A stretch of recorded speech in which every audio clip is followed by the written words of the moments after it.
일 끝나, 그러니까 7시 되면 내 동영상을 공유했고, 이게 끝나면 요걸 돌려서 소개하고, 요거는 이제 페이스북 끝나면 다시.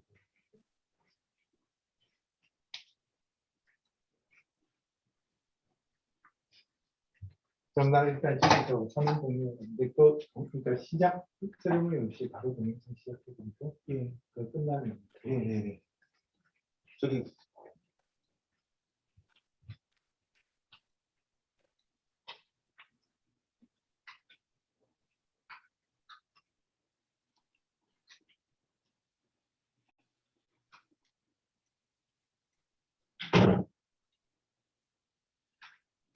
회의실 잠깐 들어가셔. 회의실 잠깐 들어가. 회의실 잠깐 들어가서. 뭔가? 다이라이트.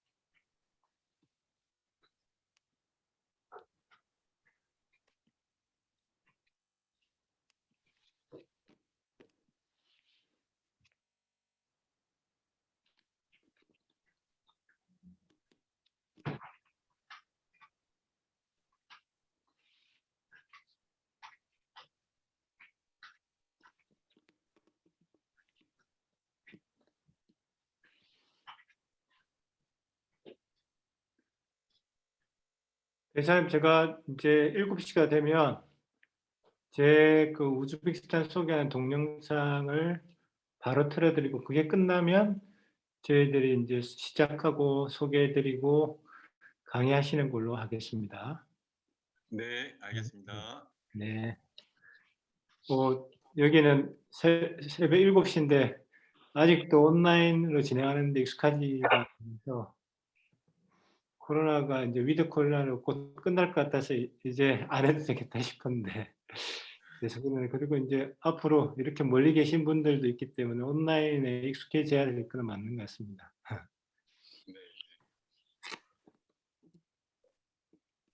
네, 그럼 동영상을 시작하겠습니다.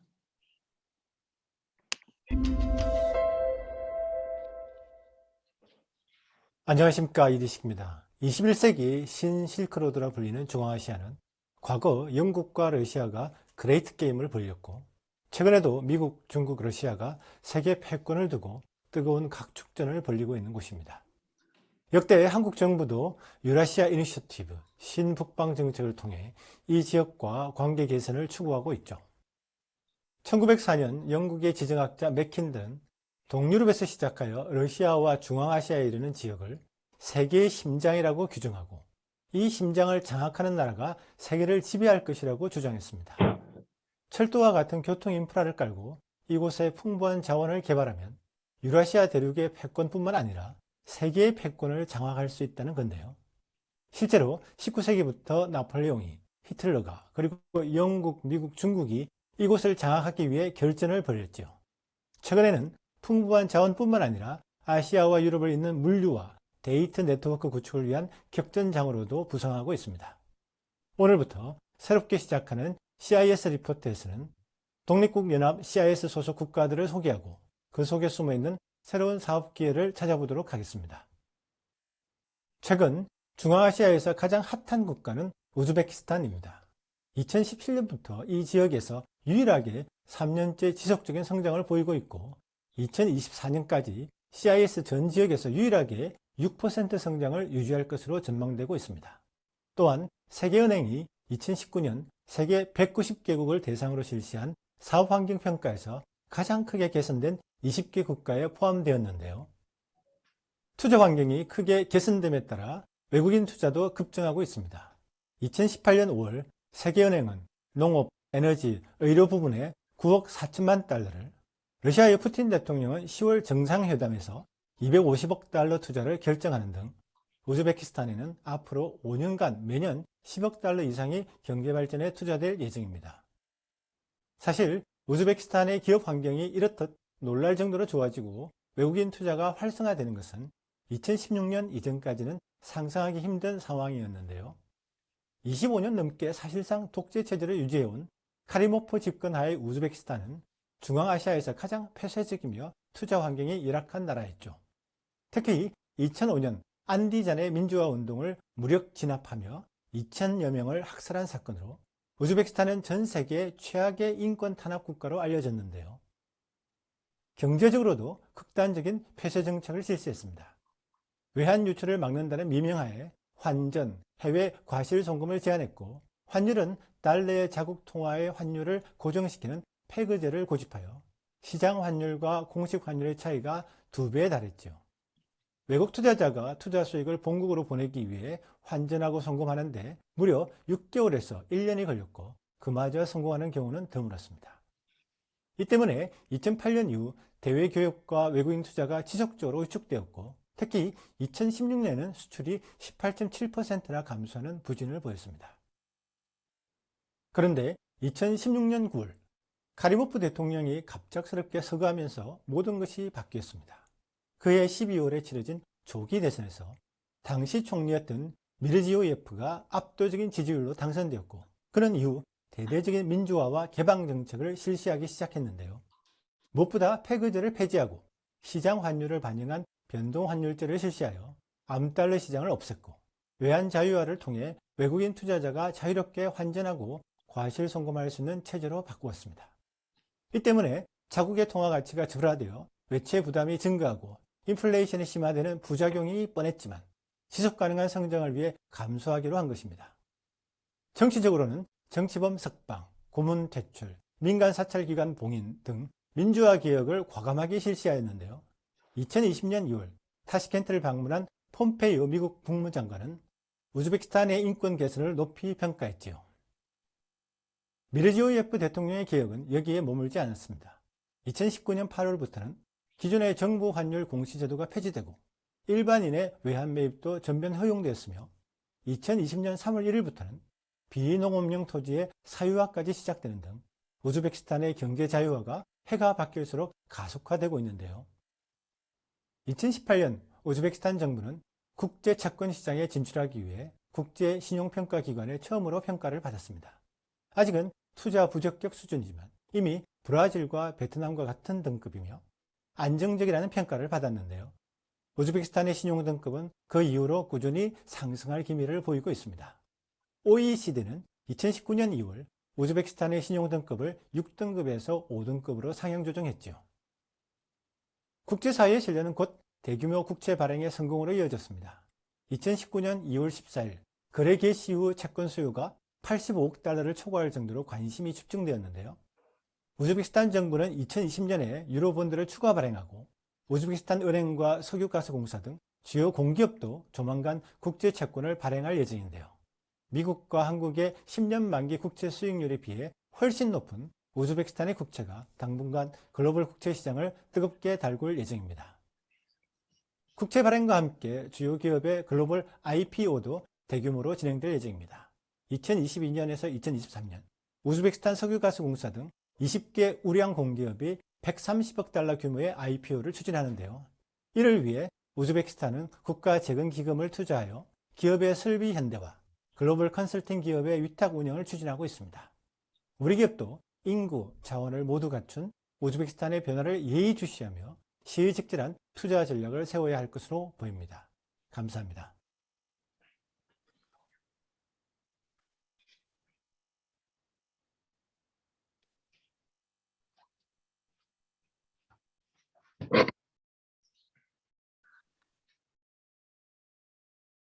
안녕하십니까. 방금 우즈베키스탄을 소개하는 동영상을 보고 있는데요. 제 소리가 잘 들리나요? 배양선 이사님 제 소리가 잘 들리시나요? 네, 네, 들립니다. 네, 이렇게 하면서 자연스럽게 오늘 강사이신 배양선 이사님을 소개하도록 하겠습니다. 소개하는 PPT로. 강연 소개하는 PPT가 그거 있네. 잠깐만요.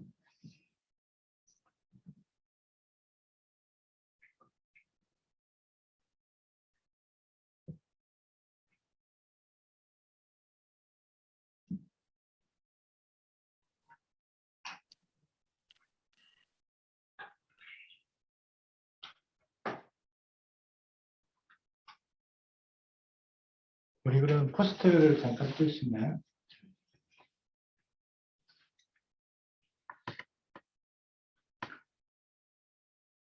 네, 약간 오늘에 실수가 있었습니다.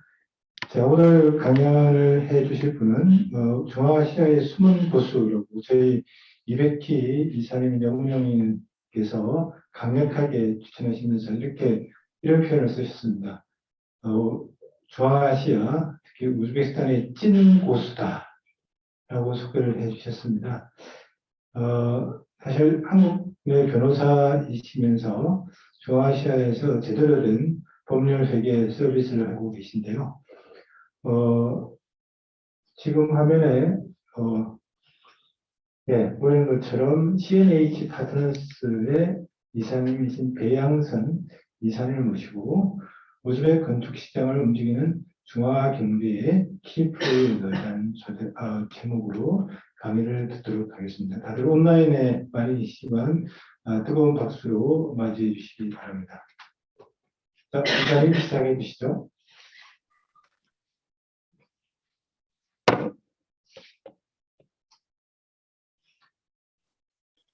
네, 안녕하십니까. 배양선입니다.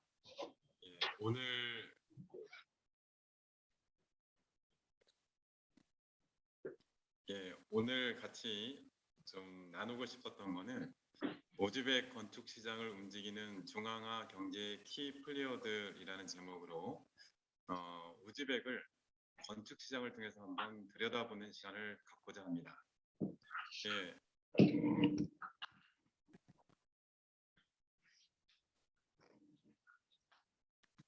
예, 오늘 나누고 싶은 내용은 크게 세 가지 파트로 준비를 했습니다.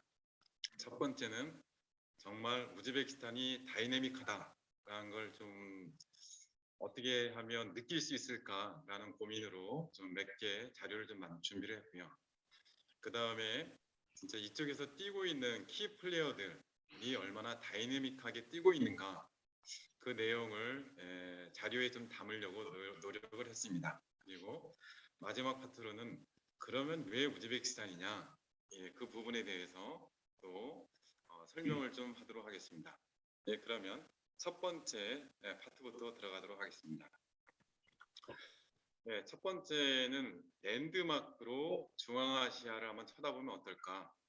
왜냐하면 랜드마크는 말 그대로 그 나라 국부의 상징이기 때문에 1997년부터 2021년까지 중앙아시아를 랜드마크로 한번 이렇게 들여다봤습니다.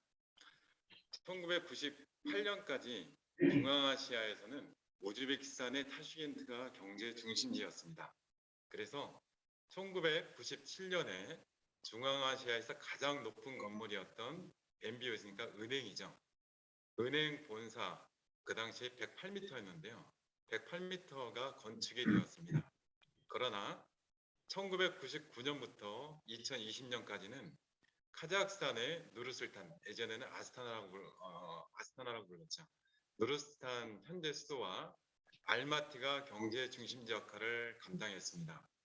해당 기간 동안 8개의 랜드마크가 카자흐스탄의 누르술탄과 알마티에 세워졌습니다.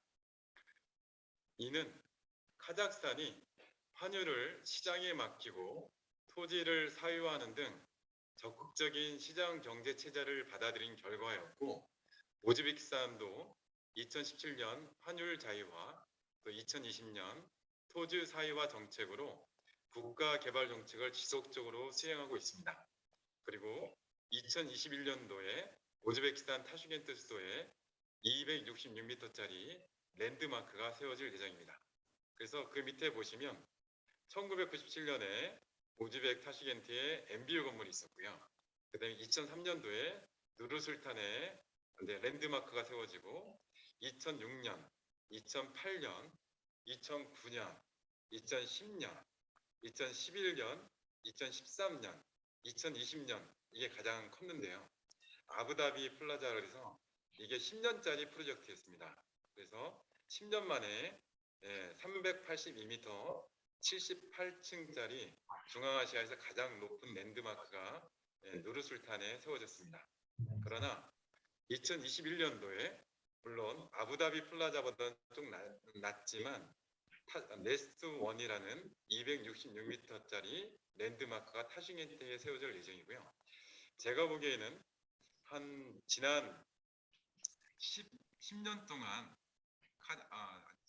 20년 동안 카자흐스탄에 8개 랜드마크가 세워졌던 것처럼 앞으로 타시겐트에 최소 5개에서 한 8개 정도 똑같이 랜드마크가 앞으로 세워지지 않을까라는 생각을 가지고 있습니다. 네, 그 다음 페이지를 보겠습니다. 이거는 타시겐트 신도시 개발 프로젝트인데요.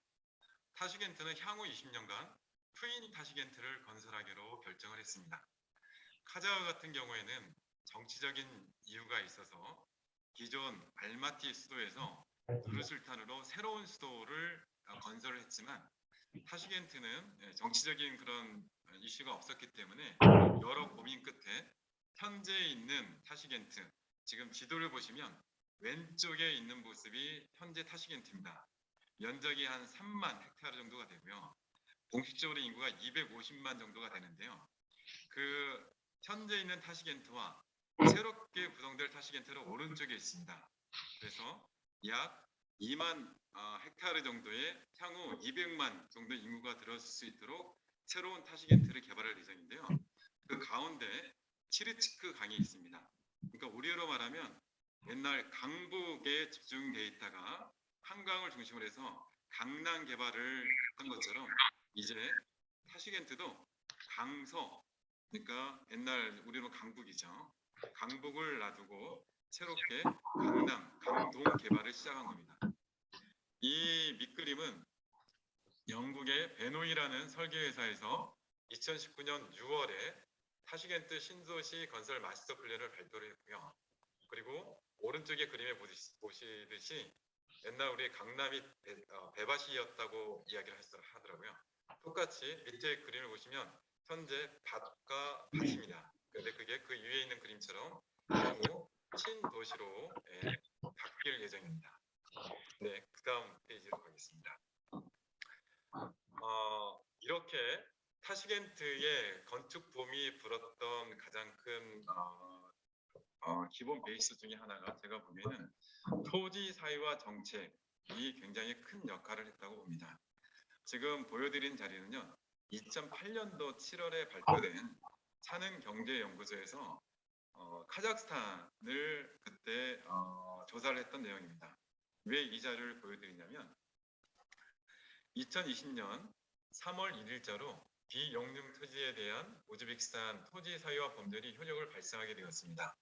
이는 토지가 유동화되어서 담보도 되고 또한 판매가 가능해지고 지주 공동사업도 가능해짐으로 인해서 카자흐스탄과 같은 부동산 개발 붐이 시작될 것으로 예상이 됩니다. 카자흐스탄의 경우에 정부가 개발 예산 확보를 위해서 2002년도에 비영농 토지에 대해서 사유화를 실시를 했습니다. 그래서 일반인들도 토지에 대한 재산권 행사가 가능해졌는데요. 이로 인해서 2007년도 글로벌 금융위기 이전까지 신규 주택의 가격은 7배, 그리고 기존 있었던 주택의 가격은 14배 정도 주택 가격이 상승할 만큼 부동산 붐이 일었습니다. 그리고 2014년 크림 사태 이후에 미국과 유럽의 러시아 제재로 인해서 기존 서방에 투자되던 러시아의 유동자금이 새로운 투자지로 우즈베키스탄을 택하여 자금이 지속적으로 유입되고 있습니다.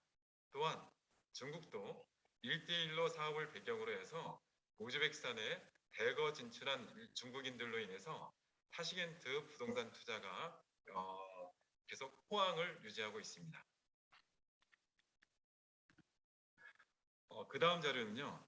세계 3대 부동산 개발 회사인 쿠슈만에서 3년 동안 타시겐트를 분석을 하고 발표를 한 자료입니다. 그러면서 쿠슈만이 2020년도에 발표한 자료에는 향후 20년간 타시겐트 부동산 시장은 팽창 시기를 맞이할 것이다. 그래서 지금 그래프를 좀 보시면 굉장히 재밌는 게요. 쿠슈만에서는 어떻게 이제 세계에 있는 도시들을 구분을 해봤냐면 현 시점에서 시장 형성기에 들어가 있는 도시는 어떤 도시인가, 그리고 시장 팽창기에 들어가 있는 도시는 어떤 도시인가, 그리고 시장 쇠퇴기에 들어가 있는 도시는 어떤 도시인가, 예, 그리고 회복기에 들어가 있는 도시는 어떤 도시인가 이렇게 보고 있는데 지금 중앙아시아의 알마티 같은 경우에는 보기에 쇠퇴기, 침체기로 보고 있습니다. 그리고 모스크바는 회복되는 시장으로 보고 있는데요. 이 중에 타시겐트는 2018년도에 시장 형성기에 진입이 돼 있고 또 타시겐트 2022년도에는 팽창기 초기 단계를 지나서 32년도에는 팽창기 중간 단계, 그리고 2038년도에는 타시겐트가 최고 정점을 찍지 않을까라고 분석을 했습니다. 그래서 향후 20년 동안 타시겐트는 계속 팽창할 거고 부동산 시장은 계속 뜨거워질 거다라고 예상을 했습니다. 몇 개의 주요 프로젝트를 보도록 하겠습니다. 가장 뜨거운 개발 프로젝트는 타시겐트 시티라고 불리는 16억 불짜리 부동산 개발 프로젝트입니다. 이 위치는 약 80헥타르 정도가 되는데요. 그쪽에 비즈니스 센터, 호텔, 국제학교, 전시시설, 그리고 아파트들이 지금 건설되고 있습니다. 그리고 이 부지 안에 타시겐트의 랜드마크인 51층짜리 약 1억 6천만 불 정도 투입이 된 네스트 1이라는 지금 건물이 최고층까지 골조가 완성되고 외벽 작업이 진행 중에 있습니다. 그리고 한국의 보미건설도 이쪽에 토지를 불화받아서 34층짜리 금융센터를 건설하려고 준비 중에 있습니다. 약 8천만 불에서 1억 불 정도가 투입될 거로 예상되고 있습니다. 그리고 21층 또 175개 룸을 가진 힐튼 호텔이 완성이 되어서 현재 영업 중에 있습니다. 그리고 중국의 1대1로와 연관돼서 물류센터 개발이 되고 있는데요. 세르겔리 인더스트리얼 파크라고 불리고 있습니다. 타시겐트시 남부에 47헥타르의 대규모 현대식 물류센터를 개발하고 있습니다. 이것은 중국의 1대1로 프로젝트가 우즈베키스탄을 통과하여서 유럽과 서남아시아로 연계되는 것을 대비하여서 물류를 뒷받침할 현대적인 물류센터를 세르겔리라는 지역에 조성을 하고 있습니다.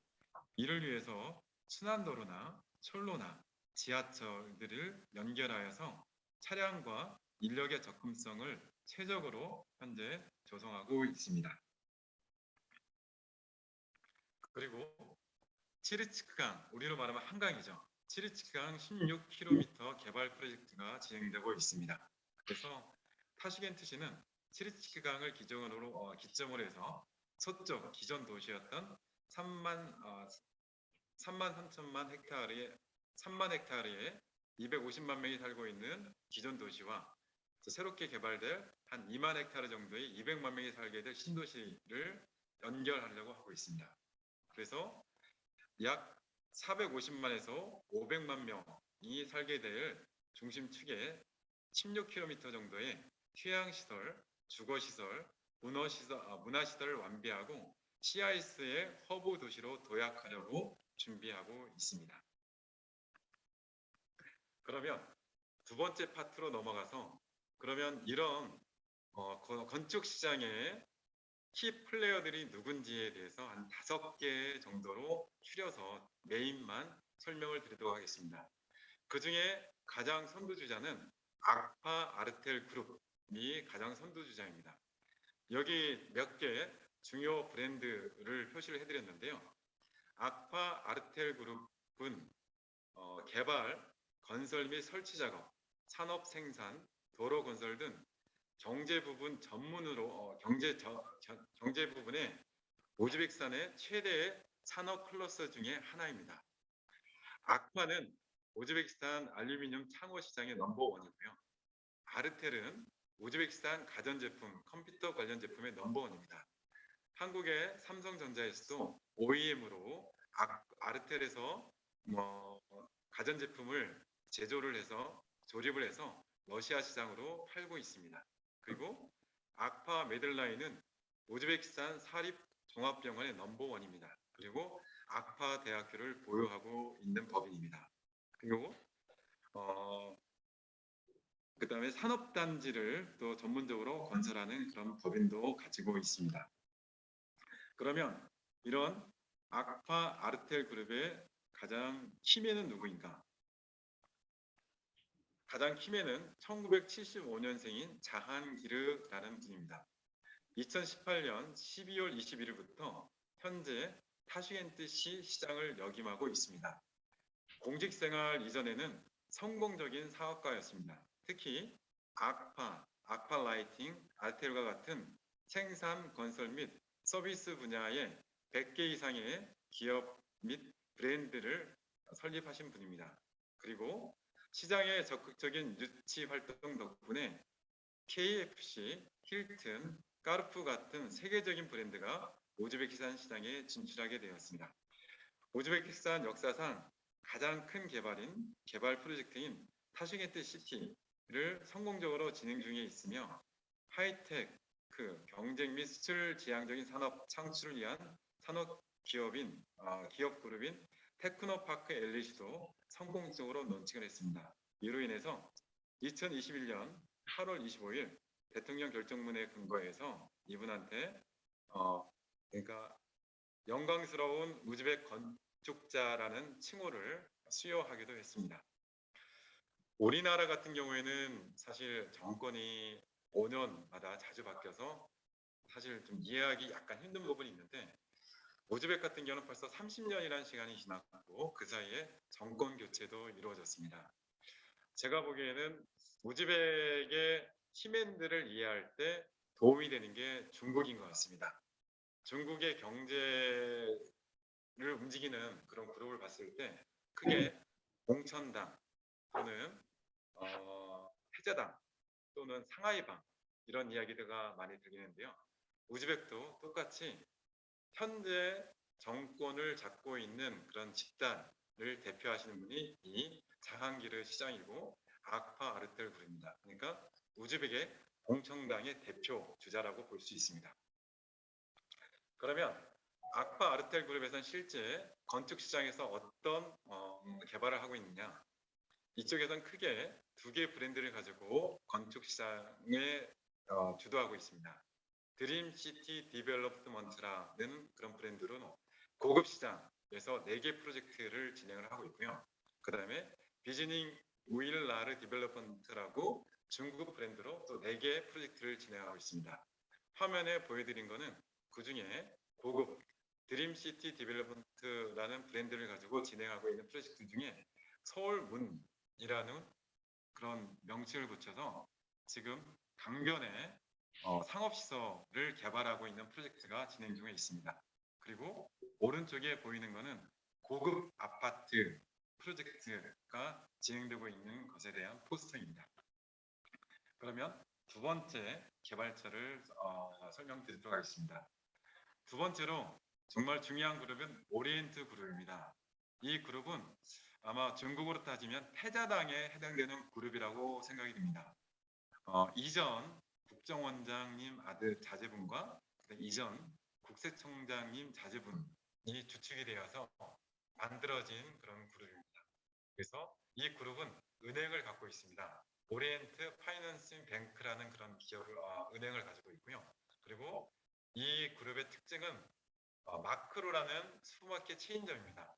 우즈벡 전역에 83개의 슈퍼마켓 체인점이 있고 26개 정도 약간 작은 규모로 마크로 익스프레스라고 갖고 있습니다. 그래서 현금 창출력이 높은 유통망을 꽉 잡고 있는 기업이 바로 오리엔트 그룹입니다. 그래서 이 오리엔트 그룹인 부동산 개발회사로 골든 하우스를 가지고 있고 골든 하우스를 통해서 건축 시장을 진출했습니다. 현재 외형적으로는 이 오리엔트 그룹을 대표하시는 분이 사켄 폴라토프라는 분입니다. 공식적인 직책은 오즈벡 올림픽 위원회 부위원장이고 오즈벡 복싱협회의 제1부위원장입니다. 이분은 공식적으로 대표고 이분 뒤에는 아까 말씀드린 그 태자장들이 주축이 돼서 지원을 하고 있습니다. 오리엔트 그룹이 진행하고 있는 주요 프로젝트는요.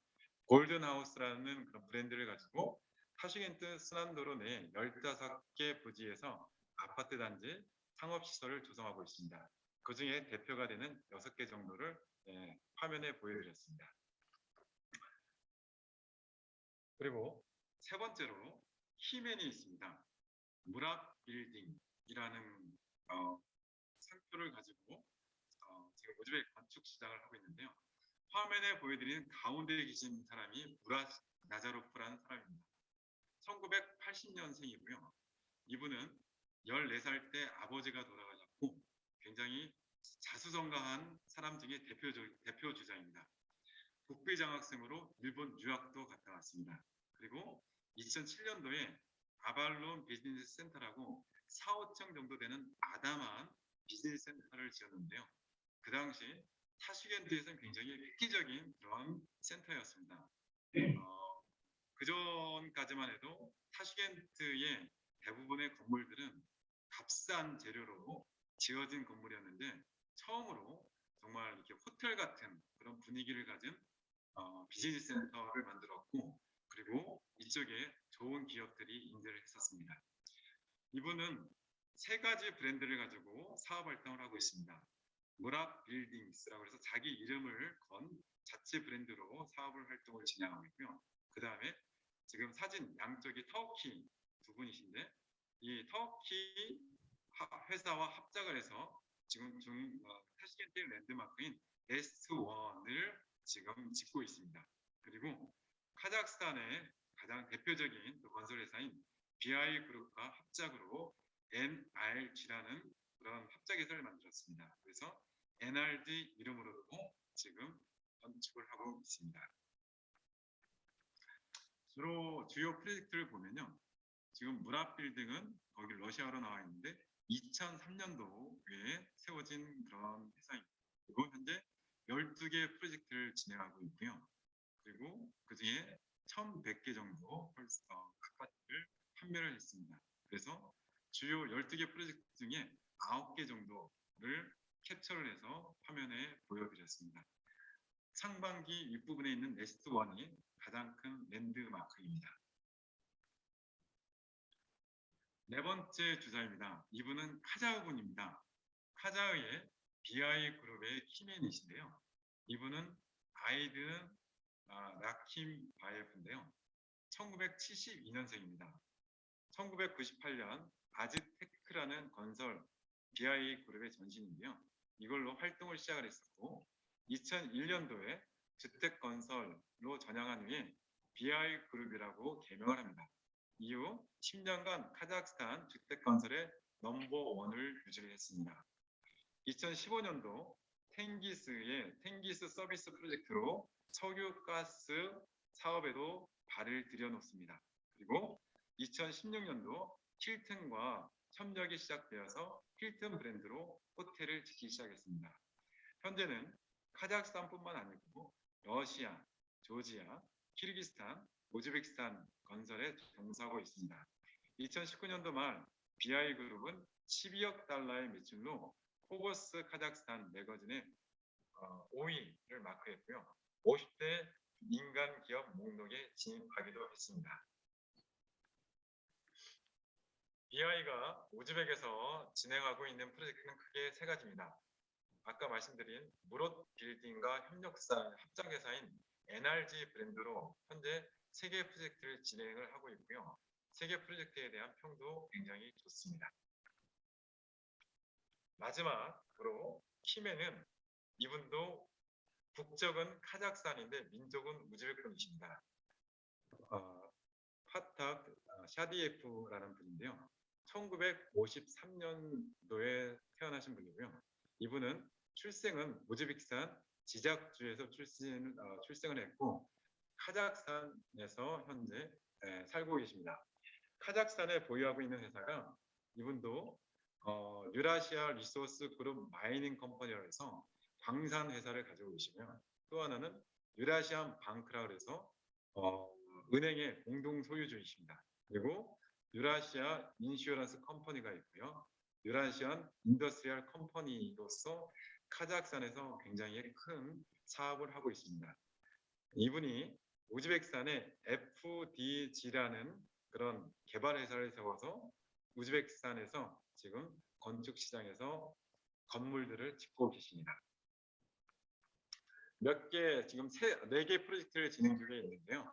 그래서 이 4개 프로젝트가 2022년도, 2023년도에 완공이 돼서 판매할 예정입니다. 세 번째 파트로 넘어가도록 하겠습니다. 왜 우즈벡이냐? 굉장히 많이 듣는 질문이었습니다. 그리고 여기에 대해서 많은 답변을 했었는데 사실 왜 우즈벡이냐라는 질문은 다른 질문은 왜 한국은 아니냐라는 질문하고 저는 같다고 생각이 듭니다. 사실 우즈벡 대 카자흐 대 러시아는 제가 보기에는 한국 대 일본, 미국과 거의 같은 구조라고 생각이 듭니다. 일본이 한국보다 경제 규모가 3배 정도 크고요. 미국은 일본보다 경제 규모가 또 3배에서 4배 정도가 큽니다. 결국 한국이 돈이 쌓이고 그 다음에 경제 규모가 커지면 일본을 따라가게 되고 그리고 미국을 따라가듯이 우즈벡도 마찬가지일 거라고 생각입니다. 우즈벡과 카자흐 경제 규모를 비교해보면 카자흐가 현재는 우즈벡보다 경제 규모가 3배가 크고요. 러시아가 카자흐보다 한 10배 정도가 큽니다. 그래서 우즈벡도 결국 경제 규모가 커지면 카자흐를 따라갈 것이고 그리고 러시아를 따라갈 것 같습니다. 그래서 좀 보여드리고 싶은 게 여기에 수출액, 수입액, GDP 교육 그리고 교육 의존도를 좀 보여드리려고 표를 만들어 왔습니다. 우즈벡 같은 경우에 2019년도 기준에 수출액이 170억 불 정도 되고요. 수입액이 240억 정도가 됐고 GDP는 약 600억 불 정도가 됐습니다. 그래서 교육 의존도는 수입액과 수출액을 더한 거를 GDP로 나눈 건데요. 그래서 우즈벡 같은 경우에는 교육 의존도가 69%가 나왔습니다. 카자흐스탄 같은 경우에는 교육 의존도가 55% 정도가 나왔고요. 러시아는 약 40% 정도, 한국이 63%, 일본이 27%, 미국이 한 20%, 중국이 32% 정도가 나왔습니다.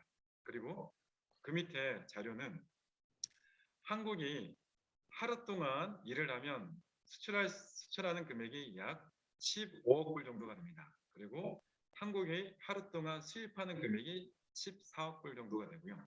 한국이 하루 동안 만들어내는 GDP 규모가 45억 불 정도가 됩니다.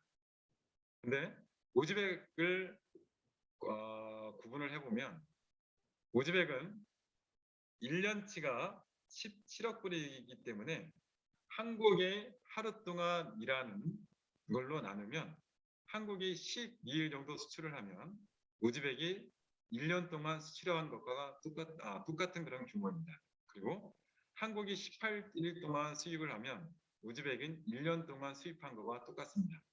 그리고 GDP로 봤을 때 한국이 13일 정도 일을 하면 우즈벡이 1년간 일한 것과 똑같습니다. 그리고 똑같은 걸로 비교를 해보면 카자흐스탄은 우리가 한 40일 정도 일한 분량이고요.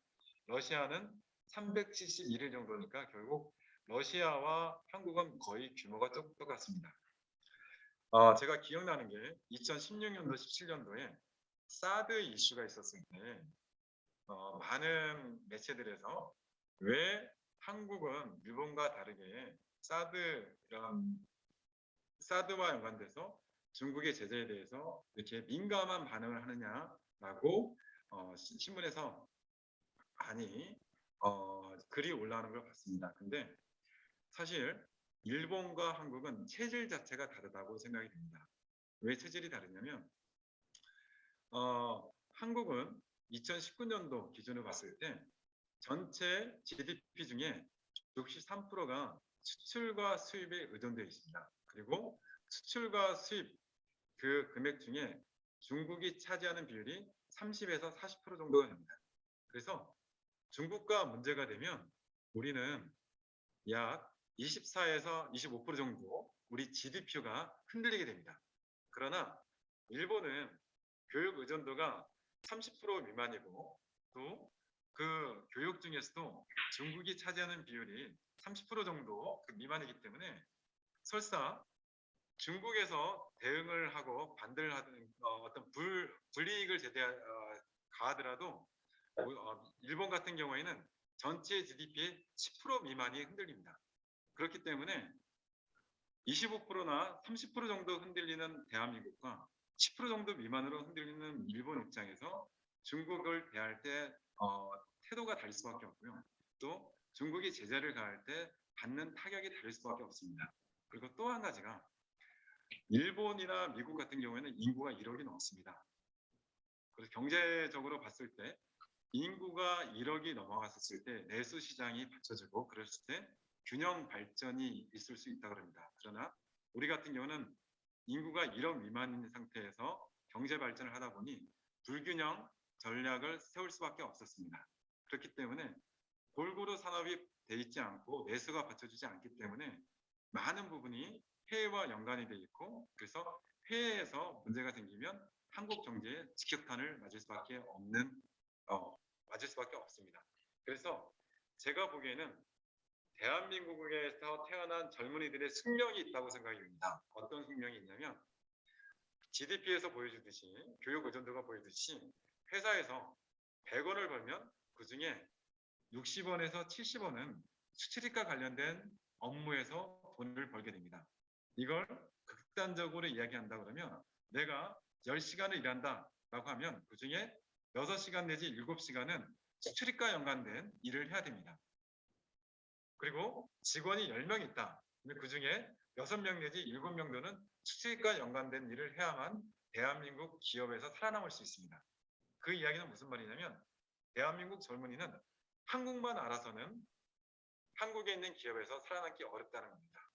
결국 한국 이외에 다른 나라, 수출 대상이 됐건 수입이 대상이 됐건 교육 대상국에 대한 이해가 한국만큼 되어야만 이 대한민국 젊은이들이 경쟁력을 가지고 살아남을 수 있다. 그래서 제가 보기에는 한국 체질 자체가 교육에 영향을 많이 받고 있고 실제 GDP 중에 교육 의존도가 매우 높기 때문에 왜 우즈벡이냐라는 질문이 아니고 이 질문은 왜 한국이 아니냐라는 질문과 똑같은데 왜 그렇게 생각하냐면 한국은 한국 것만 알아서는 레드오션입니다. 30%나 40% 그 안에서 경쟁을 해야 되는 거고 다른 나라를 이해를 하게 되면 60%, 70%라는 새로운 시장이 열리기 때문에 그곳에서 능력을 발휘할 수 있고 기회 창출을 할 수 있기 때문에 결국 한국이 아닌 한국만큼 다른 나라도 알아야 되고 그런 다른 나라로 아는 대상 중에 우즈벡이 굉장히 매력적이라는 생각이 듭니다. 네, 마지막 시트인데요. 굉장히 제가 좋아하는 시 중에 하나입니다. 특히 우즈벡에 와서 특히 이 시가 마음속에 많이 와닿았습니다. 김춘수 시인님의 꽃이라는 그런 작품인데요. 내가 그의 이름을 불러주기 전에는 그는 다만 하나의 몸짓에 지나지 않았다. 내가 그의 이름을 불러주었을 때 그는 나에게로 와서 꽃이 되었다. 내가 그의 이름을 불러준 것처럼 나의 이 빛깔과 향기에 알맞는 누가 나의 이름을 불러다오. 그에게로 가서 나도 그의 꽃이 되고 싶다. 우리들은 모두 무엇이 되고 싶다. 너는 나에게, 나는 너에게 잊혀지지 않는 하나의 향기가 되고 싶다. 이 내용이었는데요. 우즈벡에서 한 20년 넘게 중앙아시아에서 20년 넘게 지내면서 느꼈던 것 중에 하나가 최근에 읽었던 스필집 중에 하나가 그게 있었습니다. 이어령 씨가 쓴 천년을 세우는 엄마라는 그런 내용이었는데요. 그 내용 중에 이런 내용이 나왔습니다. 한국은 1등만을 기억해주는 사회입니다. 그래서 유치원에 있는 아이들을 줄을 세워서 한 방향으로 뛰게 하십시오. 그러면 1등이 한 명 나옵니다. 근데 동서남북 네 방향으로 나눠서 뛰게 하십시오. 그러면 1등이 4명이 나옵니다. 그런데 그 아이의 특성을 맞고 특성을 보고 1도만 틀어서 뛰게 하십시오. 그러면 모든 아이들이 1등이 될 것입니다. 라고 이야기를 했는데요. 진짜 대한민국 젊은이들은 1도를 틀어야 되는 것 같습니다. 그런데 그 1도를 트는 방법 중에 하나가 바로 이 꽃 같은 것 같습니다. 정말 우즈벡에서 20년 동안 우즈벡이라는 나라를 보면서 우즈벡은 어떤 빛깔이 있을까? 그리고 우즈벡은 어떤 향기가 날까? 그것을 관심을 갖고 지켜보면서 우즈벡이 예전에는 그냥 이름 없는 들꽃처럼 보였다가 점점점점 저에게 우즈벡이라는 이름이 선명하게 찍히는 그런 꽃으로 다가왔습니다. 오른쪽에 나온 이제 시도 하나 있는데요. 자세히 보아야 예쁘다. 오래 보아야 사랑스럽다. 너도 그렇다. 정말 우즈벡을 자세히 보고 그리고 오래 보니까 정말 사랑스러워지는 것 같더라고요. 그리고 더욱이 감사했던 거는 왜 우즈벡이냐? 제가 보기에는 꽃 중에 가장 예쁜 꽃 그리고 우리 비즈니스맨이 가장 좋아하는 꽃은 돈꽃이 아닌가 싶습니다. 그래서 진짜 우즈벡이 곧 돈꽃으로 남발하는 그런 시장이 아닐까. 그래서 제가 보기에는 돈꽃을 볼 수 있기 때문에 우즈벡이다라는 생각이 들었습니다. 네, 이상입니다. 감사합니다. 네, 감사합니다. 굉장히 이 경제학과 인문학이 결합된 감동적인 강연을 해주셨습니다. CIS 관련해서 오래 사업을 하셨던 분이 대부분 느끼는 이렇게 오래 보면서 사랑에 빠졌는데 그래서 거기서 느끼는 이 착감의 의무감 그런 것들이 굉장히 공감이 되는 부분인 것 같습니다. 지금 이제 Q&A 시간을 가지겠는데요. 일단 저는 개인적으로 발표하신 것에서 우즈베키스탄 건설 시장을 실제로 움직이는 키맨들을 굉장히 핵심적으로 그리고 세세하게 잘 소개해 주셔서 감사를 드리면서 지금 이제 첫 번째로는 그 공청당과 태자당 요 두 분에 해당되는 건 있고 그와 함께 외부 해외 그 파워로 이 카자흐스탄과 터키가 있구나라는 게 이제 느껴졌는데요. 실제로 그 우즈베키스탄 시장에서 제가 옛날에 조금 알기로는 중앙아시아에서 이렇게 터키 건설사 그리고 해외 글로벌 건설사의 파워가 상당한 걸로 알고 있는데 지금은 이 우즈베키스탄 국내 기업과 그리고 바로 인근에 있는 카자흐스탄 기업, 그 외에 터키나 해외 기업들의 일종의 세력 분포가 건설 시장에서 어떻게 되는지, 그게 우즈베키스탄뿐만 아니라 중앙아시아 전체에서 어떻게 되는지 혹시 말씀드릴 수 있으면 좋겠다는 생각이 들었습니다. 일단 그 부분에 대해서 말씀을 하실 동안 제가 플로우와 그리고 또 지금 온라인상에 있는 분들의 질문을 좀 더 받아서 전달하도록 하겠습니다. 특히 온라인상에 계신 분들은 채팅창에다가 질문을 올려주시면 진행하는 게 더 도움이 되겠습니다. 그럼 예산님 우선 제 질문에 답을 해주시면 감사드리겠습니다. 네, 터키 그룹이 굉장히 셉니다.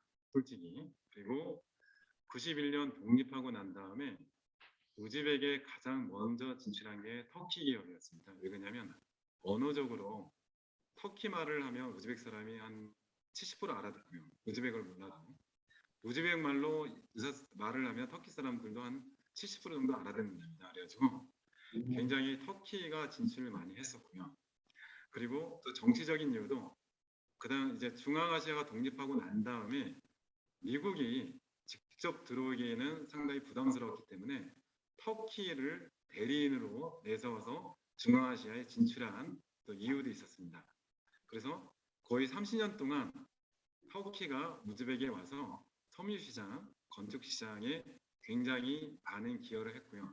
지금도 터키에서 많은 기여를 하고 있고 활발히 진출하고 있습니다. 그래서 아까 말씀드렸던 네스트원, 랜드마크도 무롯이라는 현재 아직 우즈벡 기업가가 그걸 다 소화할 수 있는 능력이 안 되기 때문에 터키 기업과 합작으로 짓고 있고요. 그거 말고도 3개 내지 4개 정도 굉장히 큰 비즈니스 센터가 터키 자본으로 지어지고 있습니다. 그래서 터키가 굉장히 우즈벡에서 굉장히 우즈벡 경제에서 굉장히 중요한 역할을 하고 있고요. 터키 이외에도 러시아하고 중국에서 굉장히 기여를 많이 하고 있고 건축 시장에서는 터키가 굉장히 우세한 것 같습니다.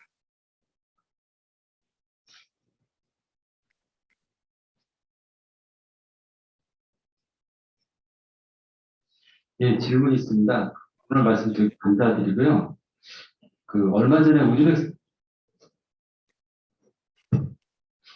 우즈베키스탄 출장을 갔었는데, 과거 20년 동안 있을 때보다 최근에 그 부동산이 굉장히 많이 바뀌었더라고요. 못 보던 건물들이 굉장히 많이 생겼었고.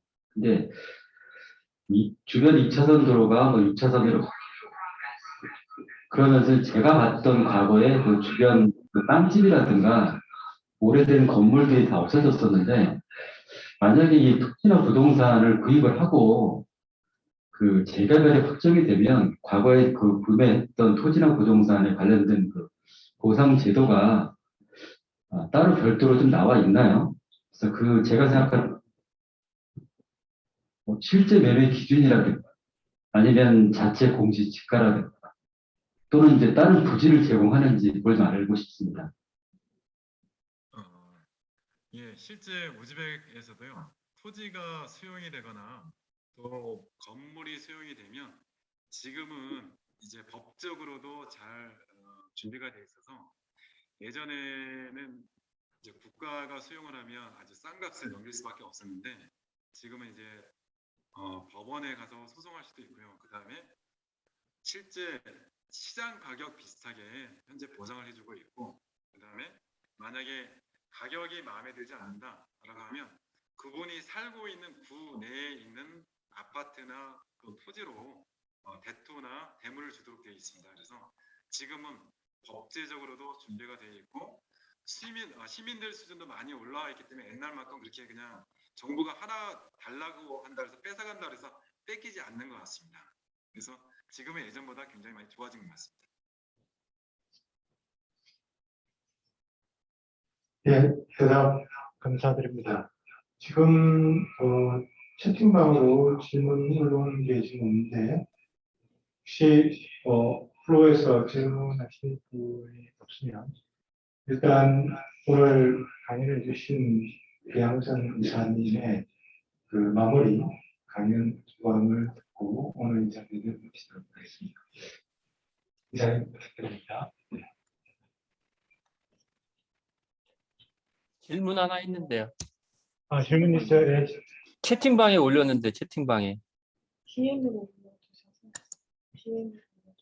전체 메시지로 채팅방에 올리라 그래서 올렸는데 네, 개인 메시지로 보내주셔서 전체 메시지로 한 번 더 보내주시면 감사하겠습니다.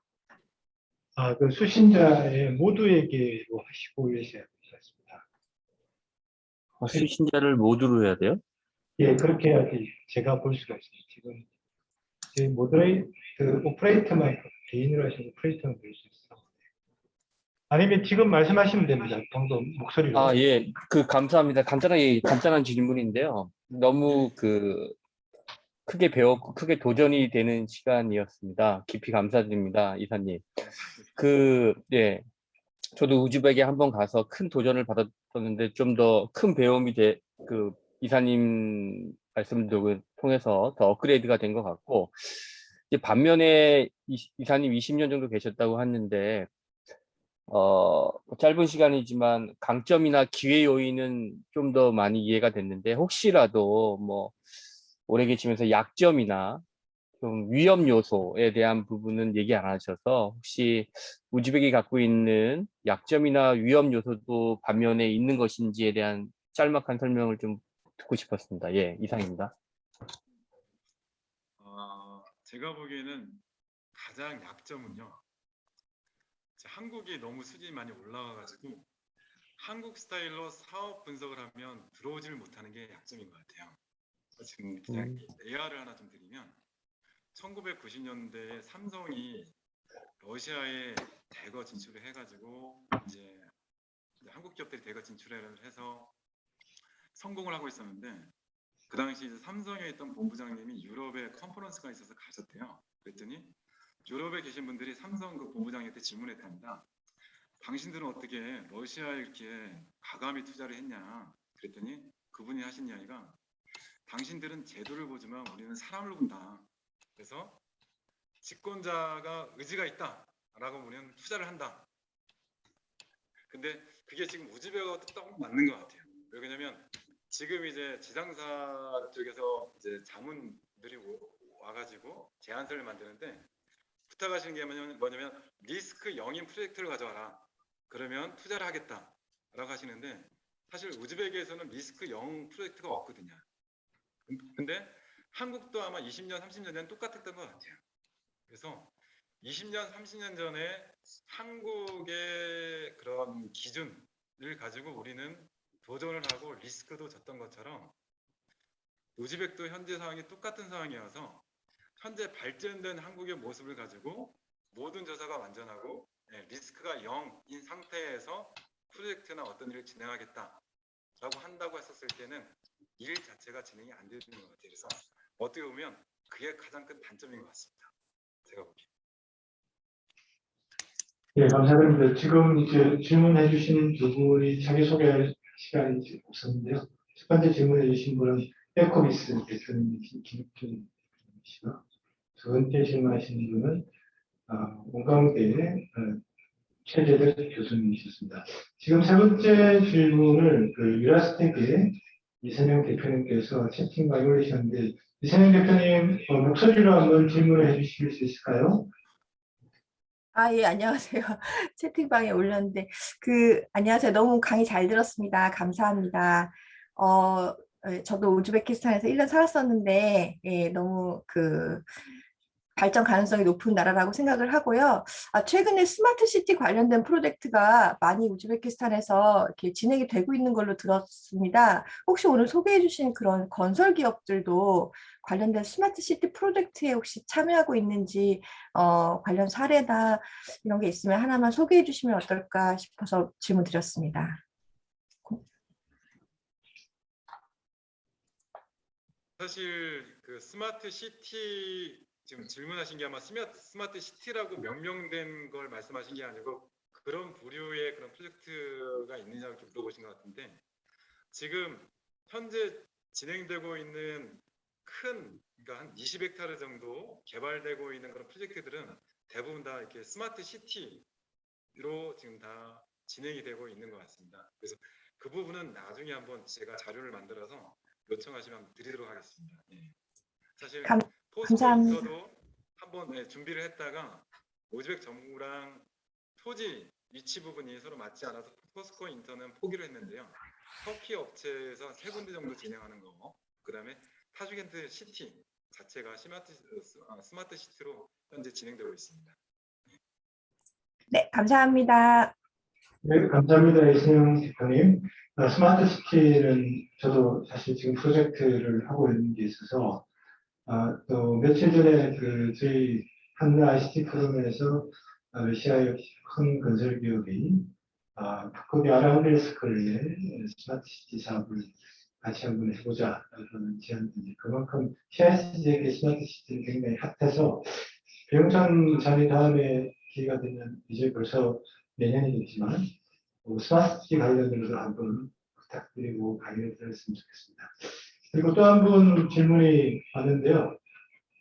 이번 질문을 하기 전에 저한테 카톡으로 정말 훌륭하신 분이시군요, 이렇게 하면서 내용도 좋고 감성도 좋아서 큰 감동을 받았다고 하신 KRBC 한국 러시아 비즈니스 센터의 KRBC 대표인 박정호 대표가 주신 질문인데 박정호 대표님도 채팅으로 하시는 것보다 직접 목소리로 말씀 주시고 인사도 나누시죠. 박정호 대표님.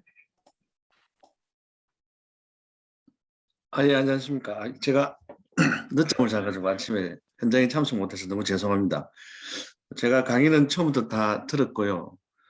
저도 이렇게 처음 뵙는데 성함을 처음 들었거든요. 저도 우즈베키스탄도 몇 번 가봤는데 내용도 너무 알차고 많이 배웠습니다. 또 그리고 감수성이 너무 또 풍부하셔가지고 우리 과인 것 같아가지고 참 좋았습니다. 예.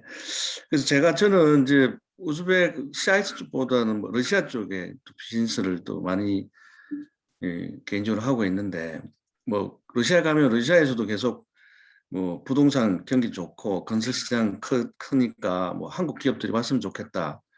뭐 롯데 건설 같은 경우는 러시아 가서 그렇게 조용히 또 비즈니스를 잘하고 있더라고요. 롯데 건설 그쪽 뭐 부동산하고 건설하고 해서 저 러시아 시장은 어떻는지 이렇게 이제 중앙아시아 아까 우즈베키스탄, 카자흐스탄 쪽에 많이 이제 좀 집중하고 계시는데 혹시 러시아 시장은 어떤지 부동산 건설 시장 어떤지 그걸 한번 좀 의견을 개인적으로 좀 묻고 싶습니다. 예, 감사합니다. 죄송합니다. 제가 능력이 아직 거기까지는 안 돼서요. 아직 러시아까지는.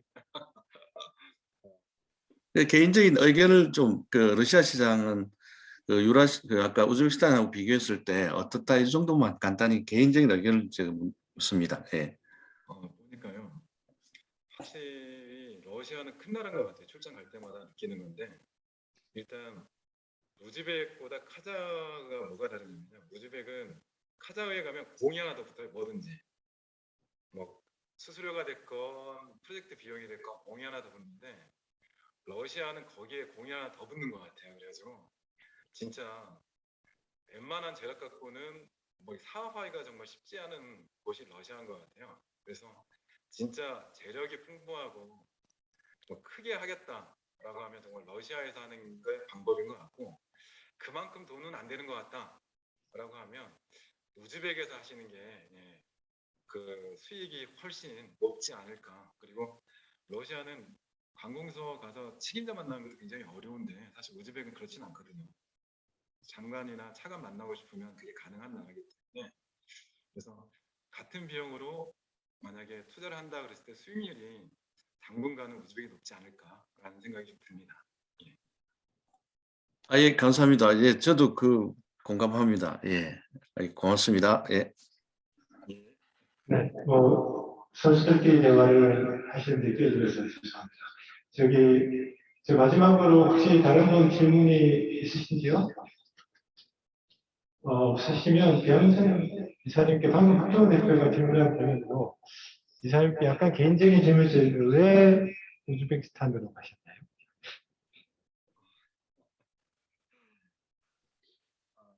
제가 이제 군대를 좀 늦게 갔습니다. 대학원을 이제 마치고 군대를 가야 되는데 그 당시에 친구가 코이카 국제협력요원으로 몽골에서 한국어 강사를 하고 있었어요.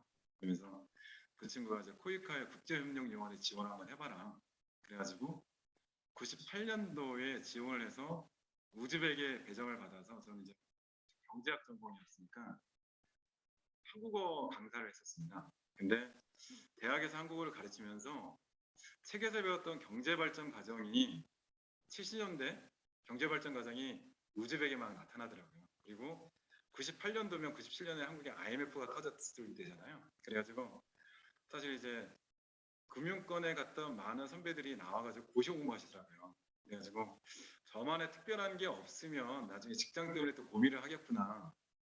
어떤 직업을 가질까 고민을 하고 98년도에 2년 동안 이제 우즈벡에 나와서 한국어를 가르쳤는데 그때 우즈벡을 보면서 지역 전문가가 돼야 되겠다. 이게 가치가 있겠다 싶어가지고 그때 열심히 러시아어 공부를 하고요. 그리고 우즈벡에 진출한 기업을 통해서 직장 생활을 하고 나중에 제 3.1의 법인에 들어가서 이제 세무 컨설팅을 하게 되면서 현재까지 오게 된 것 같습니다. 그래서 처음 배경은 이제 군 때문에 오게 됐는데 저는 좀 코이카를 통해서 이렇게 해외에 나가 젊었을 때 1년, 2년을 경험해 봤다는 것이 해외에 나가는 데 있어서 이렇게 두려움들을 많이 줄였던 것 같아요. 그래서 저는 그런 제도가 좀 이렇게 계속 활성화됐으면 어떨까, 예, 그런 생각이 좀 있습니다. 네, 굉장히 개인적인 질문인데도 선생님께 대답해 주셔서 정말 감사합니다. 아마도 저희 유라시아 20일에 이제 트랩으로 들어오시기 때문에 이제 계속 저희들하고 같이 할 수 있을 거라는 그런 기대를 하게 됩니다. 오늘 좋은 강연과 또 좋은 Q&A 답변을 감사드리고요. 이제 뭐 인연이 시작되니까 앞으로 계속 저희 유라시아 20일과 함께 해주시길 바랍니다. 감사드립니다. 박수로. 감사합니다. 네, 오늘 이렇게 코로나가 다시 창궐하는 상황에서도 저희들이 오프라인과 온라인을 병행했는데요. 현재 온라인 접수하실 분과 현장에 계신 학생은 저희들이 35명 정도 되는 상황이었습니다. 이제 좀 더 상황이 좋아져서 보다 많은 분들이 함께 할 수 있는 그런 날이 오리라 생각합니다. 다음 날, 이제 올해 마지막이죠. 원래 마지막 금요일 날 저희들이 유라시아 비즈니스 인사이트라는데 우리 강사의 일정이 맞지 않아서 부득이 여러분한테 소중한 크리스마스 이브 때 서로 이렇게 보고 싶지 않은 얼굴을 보는 그런 상황이 됐습니다. 크리스마스 이브 때는 이제 다른 분을 봐야 되는데 몇개 보는 분이 좀 그런 것 같긴 한데요. 12월 24일 오전 7시에 저희 유라시아 21회 이사 부이사장님을 하다가 최근에 국방개혁혁명위원회 위원장으로 선임이 되신 박정수 위원장님이 지속가능 국방정책이라고 실제 지금까지의 한국의 국방정책 그리고 앞으로 향후 국방개혁혁명위원회를 중심으로 진행될 국방정책에 대해서 들어보는 소중한 시간을 가지도록 하겠습니다. 같이 요즘 시간 7시지만 여전히 많은 분들의 참석을 예상하고 기대합니다. 오늘 끝까지 함께 해주신 들 감사드리고요. 12월에 다시 뵙도록 하겠습니다. 감사합니다.